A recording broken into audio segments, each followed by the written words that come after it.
বন্ধুরা, নদীতে থাকতে একটি জলপরী।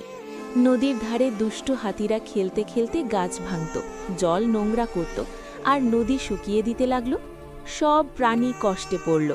ঠিক তখন জলপরীটি বলল, শক্তি দুষ্টামির জন্য নয়, রক্ষার জন্য। সে জাদুতে নদী ভরিয়ে দিল, কিন্তু হাতিদের পানি দিল না। লজ্জায় হাতিরা ক্ষমা চাইল। সেদিন থেকে নদী আর জঙ্গল রক্ষা করতে লাগল। গল্প ভালো লাগলে লাইক করুন, নতুন গল্পের জন্য সাবস্ক্রাইব করুন আর সাপোর্ট করুন। ভালো থাকবেন।